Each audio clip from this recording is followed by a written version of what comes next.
Hey witchlings, this is Hex and Chill, your fellow witches, Shay, Kay, and Lou. Hey. And in this episode, we're going to dive into the mysterious world of birthmarks. Those witches' marks. The strange, beautiful imprints that we carry on our skin that might be more than coincidence. From our dark history during the witch trials to our ties to past lives and ancestral energy, we will unravel the magic and myths about being marked. Dun, dun, dun. Isn't there a witch show or book called Marked? Yeah, I fucking love read those those in books. high school. Not witches, but they're vampires. Vampires. But they're not like traditional. They do witchy shit too. it has They're very good. Anyways, why we are talking about this today is because I was with my daughter and I was like tickling her and she had her shirt up and I saw that she had this almost reverse birthmark. So it was whiter than her skin color and she's very white. So you're like, okay, this is something. And I have the exact same thing on my stomach, but almost mirrored. It's like on the opposite side. And I was like, this is so cool. I'm going to look up what this means because it feels like it means something. So I started researching it and it was talking about like soul connection. And so there was like this spiritual connection and I was really excited to dive into it. And what I found was that it could be something almost inherited, like we had a soul binding. It was like an echo, or it could even mean that we had a past life together, that we were in the same life. And now we've come together again in this life, which the girls know is something that a past life person told me about my mother, that we were sisters. And she came back to my current life because one of my past lives had a really bad mother figure. And like my soul was like, my sister was like, I'm going to come be your mom and show you what a mom means. And like, I love my mom. And I think everyone feels that about my mom. Your mom's like the sweetest human in the world. And I called my mom. I was like, Mom, Mom, I have to tell you this. she said, ooh, that's cool. So it just was a really cool moment. And from then I talked to Lou and Shay and was like, we should talk about birthmarks and witches' marks. Because this is something that was very large. Yeah. Known about witches was the witches' mark. yes, diving back into the history of Salem. Right? Ugh. Witch trials, I'm sure all witch trials had a similar. Yeah, no, I think it started, obviously the witch trials didn't start in America. They started in Scotland. Was a big one, right? Mm-hmm. Right. But I think that was like something that was consistent. Like this was used wherever they were hunting witches. I wonder if the origin is from the Daemonologie book that one man wrote. Yeah. Yes, we saw it in the Salem Museum. It was a king. I think it's King. I want to say it's King James because it's also I don't know if it's King James. It's around the same time. I just saw a TikTok about this. Around the same time that the King James Bible version came out, the translator for that also did the Daemonologie book, and it's all in that era and everything. So that is cool. Yeah, it's very steeped in patriarchy and trying to control women in that as well. Yeah, it's that idea that one person writes something that then morphs the history, right? May you say like the Bible's not real, right? Or if the Bible is men writing the story of Christ, and like people take that as law. This is what is true, and you're like, but it is writers. Well, and the fact that the language is the translations, and we know now that there are words that we added or we changed them, and it really just depends on the translator's mood, what they're feeling, the vibe, what they're taking from the story, and all what of that. What they feared at that current moment in time. Exactly. Like politically what was happening. Yeah. There are passages in the Bible that talk about unicorns because I forget where, but it talks about unicorns, which we know aren't, they're mythical creatures allegedly, right? Allegedly. I believe. I don't know. A student told me today that she felt like a unicorn, and so maybe she's if a unicorn. narwhals are real, unicorns better be fucking real. Or they had. Like, we haven't found their remains, but surely. Yeah. Right. Regardless. But it talks about that. And so, Lou, your brain is totally right. It was King James. Oh. Yeah. Good. You nailed it. You nailed that. Oh, I feel really sweary now. It's fine. TikTok is educational. Well, sometimes. Anyways, but that was the tool, the framework, the guide, the how to find witches, do all of that stuff. That was the book that they used for reference and all of that. And that's where they get witches marks and like how to look for those things. And if you guys don't know, as the listeners, like witch marks are anything on a body that can be what the devil suckles on, was basically what, or they're familiar, right? The bite. And so it was the devil. Any kind of mark on your skin, but mostly birthmarks, freckles, like moles. I mean, they got really they stripped you lax naked there. Yeah. For a while. I mean, there would be people who would have literally nothing on their body. They'd be like, do you see this shadow here? And it's again, underneath the skin. Yeah, and it's again, it was to use shame, control, fear, whatever they can use, whatever they can make up. I mean, let's also not forget that what was the biggest offense in Salem? Astral projection. No. I think I'm saying that wrong. No, when they would say that astral projection is when you're asleep and you project your consciousness outside of your body. But it was like spectral evidence. Spectral evidence. Thank you. I was completing your sentence. Astral projection. I was like, I know that.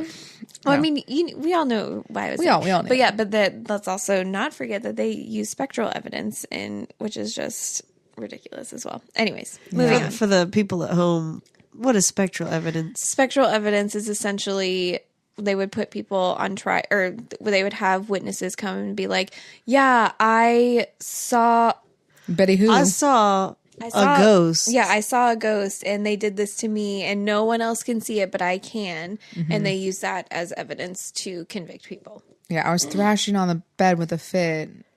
And no one was there to see this, but I'm telling you, it happened. It happened. And they're like, "Ooh, I love this evidence." Yeah, no alibi. So it was awful. So a lot of people think of like moles on witches because that's something that's very prevalent in media and all that stuff with the witch. Modern media with their big old noses and they've got those warts all over them. And yes, witches are always bad. Until Alphaba. Just kidding. There's more better witches than that, but that was a good moment for like a really leading witch. Which honestly, and it's funny too because the modern witch, the whole idealism of what a modern witch looks like, did stem from the Wizard of Oz. Yeah, like how they dressed up. The black. What's her name? The actress that played the Wicked Witch of the West. She was the hat and the black. That was the quintessential. That became the image of what quintessential witchcraft looked like, or a witch looked like. Yeah. And then to go back and then have Wicked be the spinoff of the same story, rewrite the narrative. Yeah, reclaim. Love it. But that's what we're doing here. We're reclaiming our witchery. We are right. We're reclaiming being women. And the marks that make our body beautiful and having moles. Yeah. Moles are beautiful. Yeah. I think we think of witches' marks and birthmarks back then as a negative thing. But now, if you dive more deeply into what birthmarks actually mean, or what they could mean for your past lives, or what they could mean spiritually, they're actually these like really cool, empowering things, in which we're about to talk about. But those women who were accused of having a mark, like maybe could have had something, energetically awesome about them. But birthmarks are actually really common too. I don't have one that's like the norm. I have my reverse one, but like why are they even called birthmarks? There's a lot of people that have birthmarks, like a lot. I guess they show up when you're born, so that's why they're called birthmarks. Yeah. Well, when I was growing up, I had a friend who she had a birthmark on her face, and it wasn't like a huge birthmark, but it was like my sister has one on her eyebrow. Yeah, it's on her eyelid. But her family always called it her angel kiss, and so like I feel like now in today's day and age, like we have a lot more positive views of birthmarks. Yeah. Like the thought of it being an angel kiss instead of a devil's mark or a devil's kiss or whatever. One aspect of birthmarks spiritually is about past lives. So I'll talk about that. And it's this idea that some past life readers say this, some people who, are versed in past lives say that birthmarks could be a representation of how the person died. So if it's on your throat, maybe you were hung, right? if it's in your side, maybe you were stabbed. Luz is on her ankle, so obviously she was Troy. Maybe she was hung upside down by her ankles. Maybe, or isn't it Troy who gets hit by the ankle and dies? Achilles. Achilles, duh, because that's what they call him. What is the movie? Achilles who? Isn't Achilles it called Troy Lou. that he's in it though with Orlando Bloom? Troy? Wait. Yeah, I know. I think it's called Troy. It's called Troy, right? With Orlando Bloom. Or is it Tristan? No, Tristan is Old is a great movie. But that's not Achilles. Brad Pitt. No, Tristan is Old is actually James Franco. What? Yeah. Am I crazy? Yes. Wow. Anyways, that was a really tangent. That's yeah. It's like on my lower leg, not quite on my ankle, but it's also really, really, where really your Achilles light. Would be. Yeah, but it's very light. Like it's very, very faint. Because in that movie, I mean, he literally gets shot in the ankle and then he's like dead. Ugh. What am I looking at? You're looking at Tristan is Old. Yeah. But anyway, so these are concepts that if you have a birthmark, maybe it is tied to a past life. I just realized. Sorry, there was nothing behind you. I was just realizing that I have like essentially a birthmark, but it literally looks like a patch of scales and you can only see it in certain light. And it's like right on my chest, like over my heart. Aww. What if I was shot? Maybe you were shot with some bird shot. I think I'm on drugs. I don't know. I've never seen this movie. Okay, well, Troy is the movie with Brad Pitt in it. Yes, Troy. Anyways. So so a lot of people believe that past lives can be linked to a birthmark that just gives maybe information of how you died in the past life. And we have discussed the concept of, wouldn't it be interesting why you brought that into this current life? Like, why do you need a reminder of how you died in a past life? What is that lesson that you were taught? So maybe if it is something about fire or like a burn mark thing or something in your head, like my cousin always had one on the back of his head, like in his hairline, which is like a cool one for like maybe you got shot, right? In the exit wound or whatever. So they're just like fun things to think about. If you guys have birthmarks out there, tell us maybe what you think your past life ended in that you needed a lesson from. But I just find it really, that concept really interesting. And the fact that my birthmark now is tied to my daughter is really cool. And so it just has a lot of spiritual oomph to it, like that I never really thought about until today. And now like I was like, well, I really want to talk about, like, what do you think your birthmarks mean? And so I have a birthmark, but I never like call it a birthmark because it's like you can barely see it, but like in the right light, it looks like a patch of scales and it's over my heart. Maybe you're a dragon. Maybe. Or a mermaid. I mean, that actually makes sense because when I was a child, I thought I was a mermaid. Well, like, maybe I'm you not were. joking. I genuinely thought that genuinely believe that you were a mermaid. Maybe that's what it is. Maybe you're and maybe I got like harpooned through the heart. Through the heart. Oh my gosh. By my human prince. Not your human prince. Fuck you, Eric. You fell in love after a second. They did. They loved each other. Okay, I was... What is your birthmark? It's on my lower leg. Oh, we talked about that. Yeah, it's a little oval. But I was looking up what it could mean.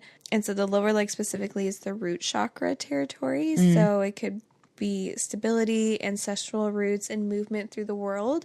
Could mean you're literally a pathfinder for your lineage, healing old patterns by walking a different path.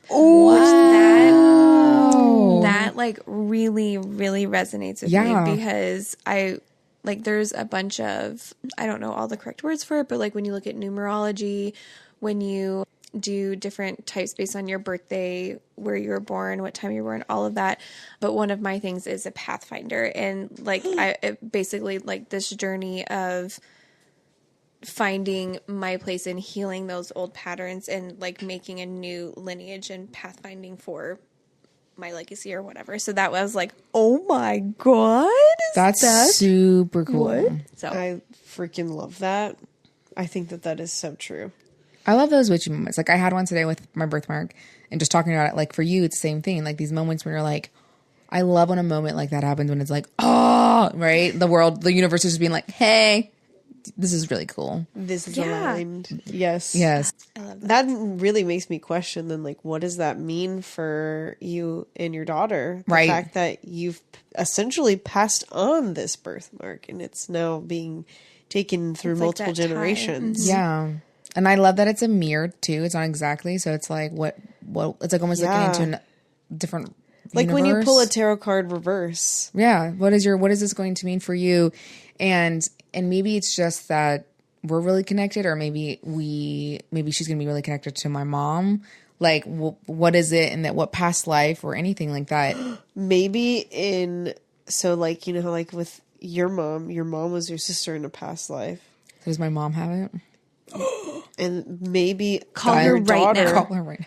was also your sister. Maybe your daughter was your mom in your past life. The bad one? Well, maybe No. not that one. Well, I don't know. I keep getting this vision of like, Maybe you were holding each other and that's why it's mirrored, and then you guys were both stabbed or something through the same spot. Maybe.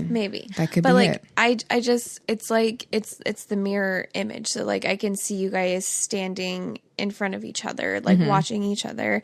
And I'm just, I don't know, just, I'm getting chills thinking about this. So I'm going to work on putting actual words to it. But I'm just seeing you guys like standing there watching each other, and you're able to learn so much from her because she's still in that like childlike form. But then also like, she is a part of you because you're her mom, and like how much she already learns from you. I don't know. How you'll both learn and teach each other. I think that's a beautiful thing for a parent to. I think lots of parents figure this out, but the idea that how much your kids teach you. Oh, yeah. Because you think, oh, I'm teaching them, but like, the amount of things that my kids have already taught me so young, wait till they can actually challenge me, right? Like, it's crazy that we get to have that experience. And I think if we're more open as parents to learn things from our kids and not be like, I'm the adult. I mean, I think.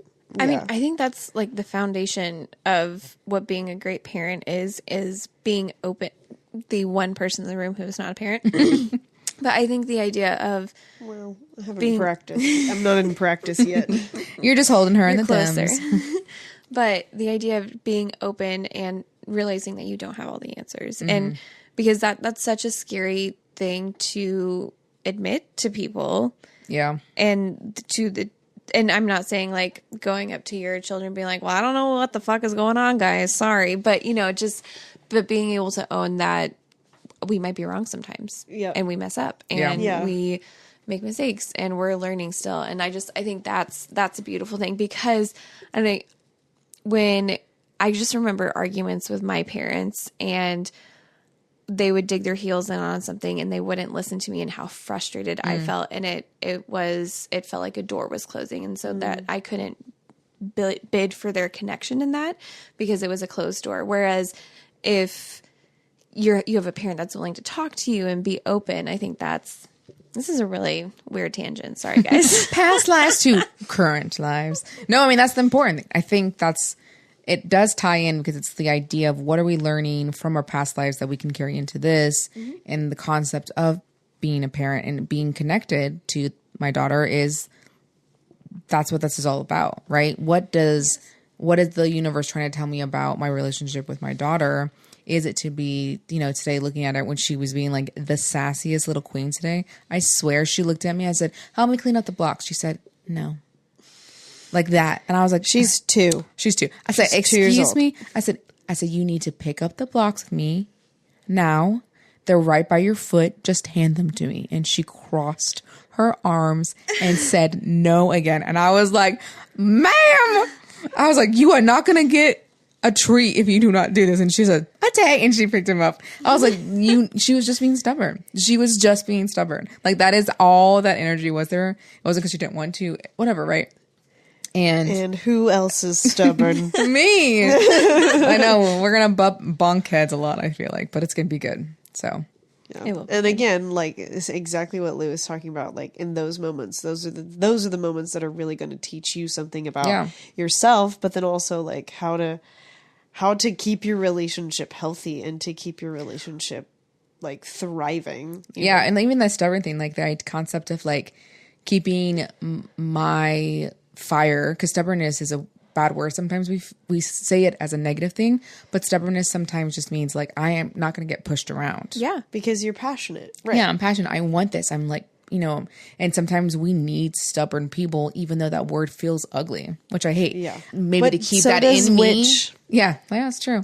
But to keep that energy with me, but also I feel like I'm going to be softened by her. Because it's going to be this idea that like, I'm okay not digging in my heels for this and letting her win when I wouldn't have done that before, because I also want her to, you know, which is harder said than done when it happens. But I hope that is something I get to learn, because right now I'm like, oh my gosh, I can't even do it with her a 2-year-old. I'm like, pick those blocks up. But like, once she can, it's going to be a good journey. Oh, absolutely. And there will be many a days where you guys want to rip your hair out, and then you just call Aunt Lou and say, please come take this child. Yeah. You're going to go hang out with Shay and baby. Please. Now we know that mine's about being motherhood. Yours is about being a pathfinder, and Shay is a mermaid. So, period. We love that. I love it so much. I mean, that is. Who wasn't a mermaid as a little girl, though? I mean, you swimming, you flipping your hair. True. I always did the president thing. Did you guys do that? Oh yes. That was Stop, George Washington. I loved it. Stop. Oh, what book was that? I was just reading a book. And they did it in the book? Yes. Oh my gosh. But it was relatable. It didn't make sense because it was set in, gosh, what? I don't know what book this is. Wait, was it like set before George Washington? No, it was like set in a different, it's Blood of Hercules. Oh. So maybe it does make sense because I think it's set like way in the future when like America collapses and everything. Anyways, but it's like, it's in an apocalyptic time with the Greek gods and everything. It's a very good book. You guys should read it. It is. It's coming to me in my Libby. Side note about Cleopatra. I just watched a really good documentary about her, and there's this doctor she's a lawyer to begin with, because her dad told her that archaeology was a stupid, like she wouldn't make anything of herself with being an archaeologist as a woman, and so she went into law school and became a lawyer, like a defense lawyer, a criminal lawyer. So she takes that knowledge in finding Cleopatra's tomb. So it's not a relic or a person to find, or it's a person to find. It's a what's it called? Like a cold case. Cold case. Right? So she's this really passionate woman, and it's so fun to watch it because she is like reincarnated Cleopatra to me. Like, she has that fire of Cleopatra that, like, I'm not gonna. Anyways, I think you guys should watch it and we should talk about it, because I think Cleopatra is a great example of how to survive as a woman in that kind of time and stay on top and what you have to do. Well, also, I don't know if this is actually correct, but like in a lot of ancient cultures, women, it was a matriarchy. Like it wasn't just men in charge like how it is now. And some cultures are. So actually the idea why Cleopatra was so scary is because in Egypt, that's how it was. Women could divorce, women could have property, women could do a lot of things. And Rome was being tied together because of Julius Caesar and then Mark Antony, and the rest of Rome was like, So instead of fighting Mark Antony, he fought Cleopatra. He slandered her name. He said that she was a whore. All the stuff we know about Cleopatra comes from Rome, because they made her become this like harlot of a woman who slept her way up. The enemy, yeah. Yes. They attacked her. Like, that was they literally like had a pig's blood and they stabbed it into, and they threw it and they said towards Egypt. I mean, like, it's crazy. Don't you think it's interesting that all the stuff we know about Jesus also comes from Rome, and they were the people that killed him? True. That was like something that I, like when we visited the Vatican, we were walking through and I was like, the fact that they have like all of this memorabilia, all this stuff like dedicated to Jesus, and they were the ones who slaughtered him. Yeah. And they profit on his death. Well, I'm sure it's like every year. Germany probably has stuff about the Holocaust, as they should. Right? Because it's like, you know what I mean? Like, this was the place that this happened, but like, surely showing your history is what we should do. Well, I mean, but for people in the back all of our history of the White House. All of our history is, I don't know, that's really, like, something that is really, really wild to think about. Like, all of our history is censored. Oh yeah. At one point, like, yeah, what do we get? And I mean, it's the hero's narrative. Yep. So we don't ever. That is something they say in the documentary is that the victors tell the history. It's the victor's tale. That's the actual wording that the heroes. We hear that all the time, but when you're actually seeing someone's story like Cleopatra's, and so it's like this. I mean, it's especially when you feel connected to her as you do. I do feel really connected to her, and just I know her story, but hearing it as someone is trying to find her is a really interesting different take. Yeah, because no one's found her body. Because at that time, it was like Rome should have had her body on the streets, mutilating it. That was what they did. But she didn't come. A statue came, and so and then everything got destroyed about her. So all of her there's only 8 statues existing of Cleopatra, and they found the 9th on this dig. So like they don't tell us. Don't say it. We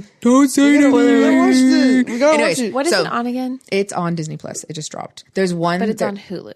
There was one from, I think, 2 years ago. That's the beginning of the story. And this is the next one. So you should watch both. Okay. But they're only like an hour long. So, but anyways, birthmarks, history, all that stuff. Same thing. Back to that like fun. Like this is kind of a really long tangent about something we might talk about. But it's that idea of that ancestral, that women power being passed down by birthmarks potentially. Or that history, that ancestry, that like. That's something that I think I want to dive in with you guys as well, is really working on ancestral work, because like for me, I'm always hesitant because I have this fear of who my ancestors were as people. Right. Because there's a lot of slave owners in my family, like we eat a lot of Southern things, all of this stuff. So I'm always hesitant with that. But then I also remember, well, like my dad's family is from Ireland. And so I know I have a lot of Celtic roots as well. So, but I don't know. It's just something I would love to dig in and figure out and like work in, because I know like you feel like you have a lot of ties. Well, we know you have a lot of ties to Egypt and to Cleopatra specifically and everything. But I think it would be really interesting to like work and like go through ancestral things. I actually was just saying that to Tim the other day, because we had a coven meeting with a bunch of girls, and one of the girls that Lou invited was talking about her Armenian. How she's so connected to that, right? And I was like, my grandfather was full Dutch, and I know nothing about Holland, right? Like I have no ties other than the fact that my grandfather, and it's in my blood, and how it's so like I always mourned that concept of like, I wish I had more Dutch traditions. I wish I knew things, and instead of it just being like a concept, it was an actual something. So I would love to dig into. Yeah. And I think it's really cool as well, because I don't feel like I have a lot of culture, because I mean, I'm American. Yeah. I don't feel like, I also don't think I'm not proud of any traditions or anything that is, I don't know. I really like making stuffing for my Thanksgiving. Right. Okay. But what I'm really enjoying about... Well, you slaughtered my people. Oh my God. Yeah, like, fuck, those are our traditions. Like, Jesus Christ. Anyways, but I think... Like Jesus Christ, exactly. Literally. We literally whitewash the world, guys. But I think what's really cool is what we're doing now is I think it would be really fun to dig into, like, your Dutch traditions, and then, but also, and my Irish things, and whatever else you want to bring. Yeah, I mean, I'm also Irish. And also English. Yeah. And then we can create our own traditions because what I think is beautiful is all of the things that we're doing and the traditions that we're doing, your kids are seeing, and your daughter is going to see one day. And then we can steep those things in so much intentionality that they are going to pass that down, and they're going to say, oh, well, we blow cinnamon into our house on the 1st of every month. Why? I don't know. It's what my mom... Well, I mean, they'll know why. But it's like, but I've always saw my mom do it, so I have to do it. You know, that type of stuff. And I'm just really excited that we get to create our own culture based on the things that we believe in. Because we did that as Christians, but I feel like this is a concept of doing it out of... No, not fear. Yeah. right, we're doing traditions. We're not leaning down to pray because we're scared if we don't pray It's enough or more read of- the Bible. Instead of it being out of fear, it's out of curiosity. Yeah. It's out of like our own passion and our own like want to do something. Or even knowing like this is so intentional, it just feels good. Like Right. it's like this. Why do we do this? Not because we're trying to achieve something, Right. or meet a goal or become the most witchy. It's like we're learning these traditions because they feel so good. And I think that's something great we've talked about in witchcraft is like if something doesn't, like if you're like, I don't get the blowing and the cinnamon, then no one don't do it. shuns you for not Right. doing it, right? Exactly. It's like this idea, it's like whatever floats your boat, Right. Miss Witch. Right. Like you are on that boat with all your craft. So if it makes you happy. Right. Right. So I do want to lean into the whole mark thing really fast. Please. Because I've heard that if you have some sort of mole or freckle or something that sticks out that is on, I guess maybe your non-dominant hand, like on your arm, like above your wrist, apparently that is supposed to be like your non-dominant hand. sorry, I just Like looked that at is my supposed to dominant. actually be your witch's mark. I have 3. It looks like Orion's belt. Yeah, and they all have hairs growing out of Yep. them. And I don't have any freckles on my body that grow hair out of them except for the one that I have on my arm. That's so crazy. I don't have one. Are you sure? I mean, I have a bunch of them. Well, Which ones? I have lots of moles. Do you have any ones that have little hairs coming out? The only one I have hair was removed.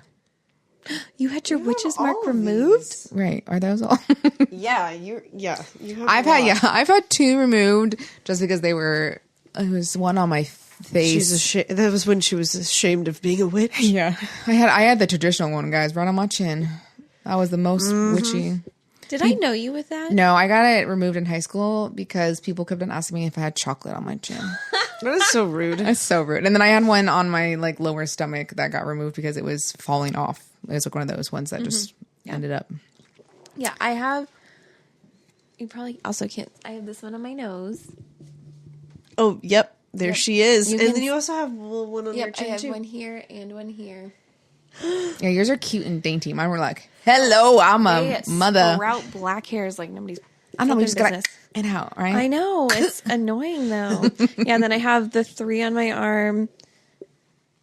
I have so many moles. I'm not even gonna count. Yeah, I got a lot of I have moles. It's so funny freckles galore. to me that that we have these things and like these are seen as like the witch's marks. Yeah, I'd be Yeah. screwed. When I was a kid,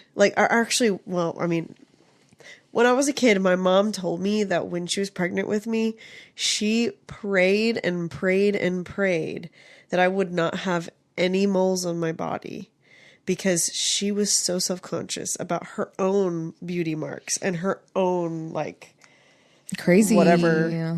And, it's funny because for a long time, I would count how many freckles I had on my body. Because of that, I would literally be like, okay, I know I have like 10. Like, and it was like a super crazy low number because like I genuinely, I didn't have freckles or anything like, and that was like at the core of, it was like at the most, I've never had like an actual like mole, but it was because obviously my mom had her own moles that she was ashamed of, but my grandma also had like giant, like a full on mole, like similar kind of to the one on your nose, but like big and like fatty almost. Juicy. And she had one right on her chin. And she was the one who taught me all about zodiac signs and like the stars and all of that. So I'm like, There's a little witch. Nana in her. was a She witch. was a witch. Nana was a witch, and she just tried to hide it. Yeah, she just didn't know. She was still in the broom closet. Yeah. Yeah. But I just think it's interesting that like my mom was like ashamed of it. I mean, that makes sense for that time period. I mean, Yeah. my mom's covered in freckles, but she grew up in Papua New Guinea where you ran around in the sun, and that's what white kid skin did, Yeah. right? It just freckled up because it was trying to protect itself. I mean, that's what freckles are. It's just your body. It's the sun. Yeah. So, I mean, if you have a lot, it just means that Concentrated you melanin. love outside. What is the difference between a freckle and a mole? A mole has more density to it, I think. A mole has to have, like, it has to raise up off the skin. Yeah. So you have a mole. No. Wait, isn't the one on your arm a mole? Technically, no. Well, it would be the closest. I know. I'm not a mole that I dermatologist, so have. I cannot I know. tell you Well, for 'cause, certainty. Like the ones on my arm, they're like a little Like bit raised. slightly raised. Yeah. So are like those moles? Yeah. in theory. Yeah. Oh. I have a lot. I would say more but the freckles. ones that are on your face are the more traditional, like that I would call moles. Isn't it also funny that like redheads have a lot of freckles too? Like they're Right. most known for having freckles. Yeah. My husband's a redhead, and he has probably the least freckled redhead I've ever met, but he still has a lot. Like, Yeah. and I love him. I love his freckles. This summer I started getting freckles on my face, which I wear sunscreen. I wear SPF. Yes, people do that. I mean, think about the makeup trend right now. People literally paint People freckles add on They're their their so own. cute. Yeah. I so was like, cute. oh my god, these freckles are so cute. You're like, I love them. Yeah, don't cover them up. I know. That's the funny thing about makeup trends is that you're covering up your freckles to add on freckles, To add fake freckles. right? Because everyone has little face freckles. They're just you gotta look. Not everyone. I guess not. I do, Everyone. but Yeah, I do like. I think it's so interesting the difference in generations where, like, beauty marks and because Marilyn Monroe was a huge proponent because she had her beauty mark, right? And like, there's even you can get the Marilyn Monroe piercing, right? So you have that like matching whatever, and so I think we've started to reclaim beauty marks, right? What that used to be, but I don't know. It's also easy for. I'm going to say it's easier for us because maybe we don't have as prominent beauty marks, but there are a lot of people who like I've met people who have like a birthmark across their half of their face and like that. Not to mention folks with like vitiligo and like porter wine like birthmarks and it's I love that. Like I really do feel like our culture in general is really accepting those more and more, but like to think back to the 1500s, that being this terrifying. thing, Like you were so like scared. you could literally die, and it's so from obvious. having You can't hide a that. birthmark. It's crazy. Yeah. Yes. So to end our podcast today, we're going to do a reclaiming your mark kind of affirmation, in the sense that if you would like to look at something that you have found maybe, unappealing or gross, like Shay's mom, like this idea that something is, you don't want, or if it's something that a birthmark that you don't like, or it's a birthmark that you love and you want to learn more about it. We're going to do this and allow you to reclaim that mark and reclaim the power of like what a birthmark actually means. Is it past lives? Is it something that you're trying, like the universe is trying to teach you? Like, let's learn it, because obviously it's there for a reason, because you were born with it. Mm-hmm. So, And what wisdom Maybe she's born can with you it. gather? Maybe it's Maybelline. maybe it's Maybelline. You guys, that makes me think of a comedy stand-up, and it's not appropriate to talk about right now. Darn it. All right, Lou, give us that affirmation, please. Whether your mark is dark, light, or somewhere in between, may you see it as the spell your soul wrote just for you. Blessed be. Blessed be. The light in me sees the light in you, witches. Bye. Oh my gosh. Wow, I was wondering what was happening down there. Oh my god, there's cookies. Cookies. Sorry guys, we gotta go.